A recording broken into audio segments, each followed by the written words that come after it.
Good evening, students. Today I am going to discuss coordination compounds of class 12. So हम आरंभ करते हैं coordination chemistry. बच्चों देखो, कोऑर्डिनेशन कंपाउंड्स किसे कहेंगे हम फर्स्ट वो जानेंगे।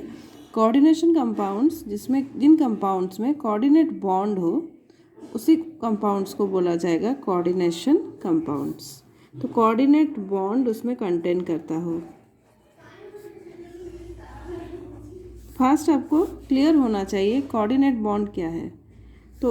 ये एक मॉलिक्यूल और एक आयन या एटॉम के बीच बॉन्ड होता है। जैसे कि एमोनियम आपको पता है कैटायन है, तो उसको हम अगर ब्रेक करेंगे कैसे लिखेंगे, अमोनिया प्लस H प्लस। देखिए यहाँ पे एक मॉलिक्यूल है, ये एक आयन है। तो एमोनिया में आप अगर स्ट्रक्चर बनाओगे तो क्या होगा, उसमें एक लोन पेयर आपको मिलेगा। आप केमिकल बॉन्डिंग पढ़ चुके हो, तो उसमें आप बनाए होंगे अमोनिया का स्ट्रक्चर। तो लोन पेयर होता है, वो जो लोन पेयर है वो क्या करेगा, इसको डोनेट कर देगा प्रोटॉन को, क्योंकि प्रोटॉन के पास मतलब H प्लस के पास इलेक्ट्रॉन्स नहीं होता है, राइट। तो उसको 2 इलेक्ट्रॉन्स मिल जाएंगे। तो ये यहाँ पे डोनर की तरह एक्ट किया, nitrogen atom as a donor, and H plus जो है वो एक्सेप्टर की तरह एक्ट किया, राइट। तो आप कोऑर्डिनेशन कंपाउंड्स को कैसे डिफाइन करेंगे। Coordination compounds are those compound which contain coordinate bond in them. ठीक है, तो हम कोऑर्डिनेशन कंपाउंड को ऐसे और थोड़ा अच्छे से जानने की कोशिश करेंगे, तो उसको हम कैसे डिफाइन करें। Coordination compounds are those class of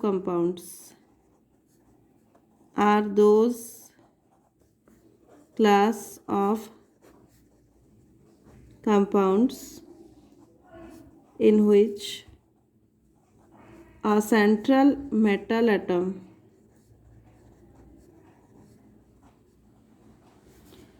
is surrounded by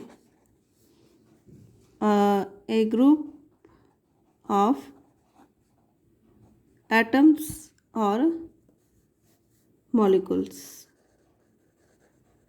ठीक है, तो ये एक ऐसा कंपाउंड्स है जिसमें कि एक सेंट्रल एटम हो, वो मेटल क्या होगा, एक ट्रांजिशन एलिमेंट होगा।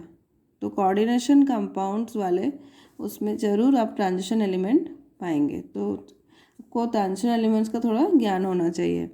वो सराउंडेड होगा ग्रुप ऑफ एटॉम्स या मॉलिक्यूल्स के द्वारा।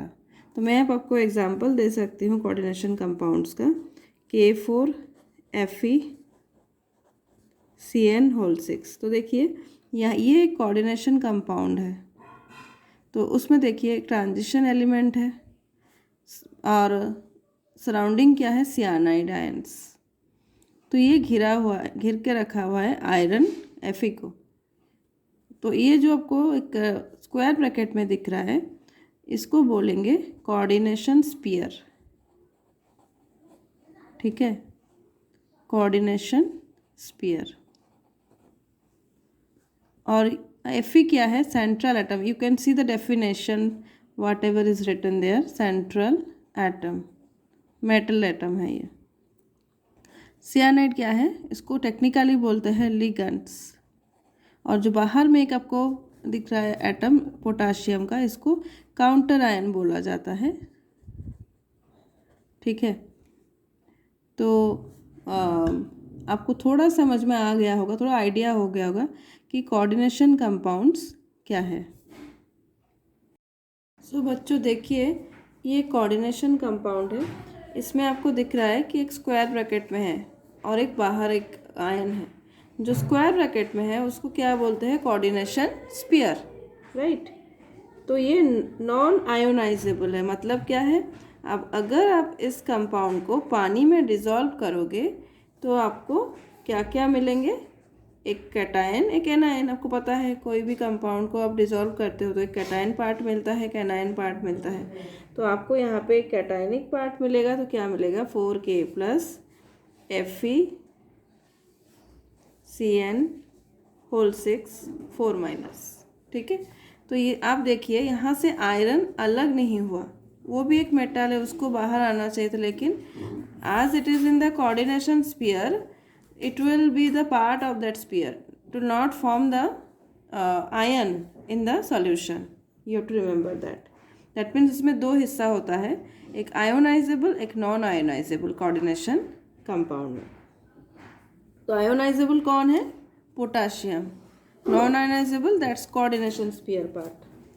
तो देखिए टाइप्स ऑफ कॉम्प्लेक्स, इसको कॉम्प्लेक्स बोलते हैं, इस कंपाउंड को क्या बोलते हैं? कॉम्प्लेक्स नाम से पुकारा जाता है, कॉम्प्लेक्स टेक्निकली बोला जाता है। तो टाइप्स ऑफ कॉम्प्लेक्स देखिए क्या क्या है। Types of complex, cationic complex first, cationic complex. तो कैटायनिक कॉम्प्लेक्स वो कॉम्प्लेक्स है जिसमें कि पॉजिटिव चार्ज कैरी करता हो। तो these are the complexes in which the complex ion carries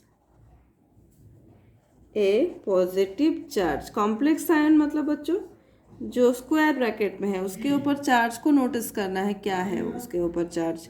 अगर प्लस चार्ज हो तो वो कैटायनिक कॉम्प्लेक्स कहलाएगा। तो देखो एग्जाम्पल NiNH3 2+, ये कैटायनिक कॉम्प्लेक्स है।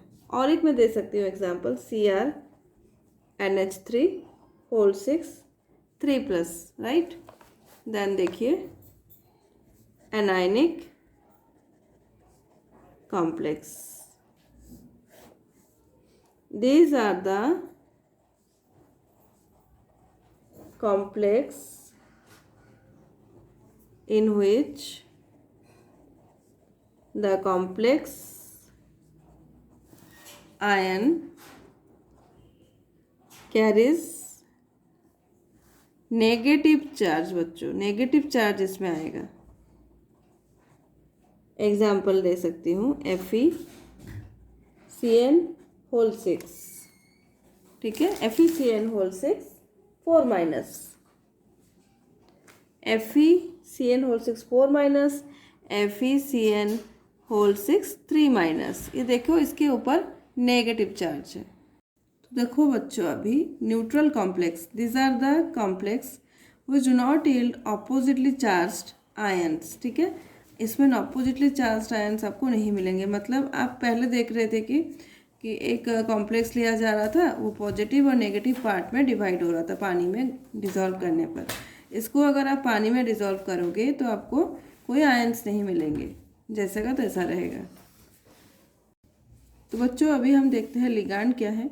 ये मैं थोड़ा आपको हिंट दे चुकी हूँ पहले स्टार्टिंग में कि कोऑर्डिनेशन कंपाउंड्स में एक मेटल एटम होता है, वो घिरा हुआ होता है कुछ ग्रुप ऑफ एटम या आयन से जो कि डोनेट करता हो इलेक्ट्रॉन, ठीक है। तो लिगैंड एक मॉलिक्यूल है या फिर एक आयन हो सकता है जिसके पास क्षमता हो इलेक्ट्रॉन डोनेट करने का। तो डोनेट किसको करेगा? सेंट्रल एटम को करेगा in the formation of coordination compound. तो मैं आपको एग्जांपल भी दे सकती हूँ अमोनिया। अमोनिया क्यों लिगैंड की तरह एक्ट किया? क्योंकि उसके पास लोन पेयर ऑफ इलेक्ट्रॉन्स है, राइट। तो आप इसको लिगैंड बोल सकते हो।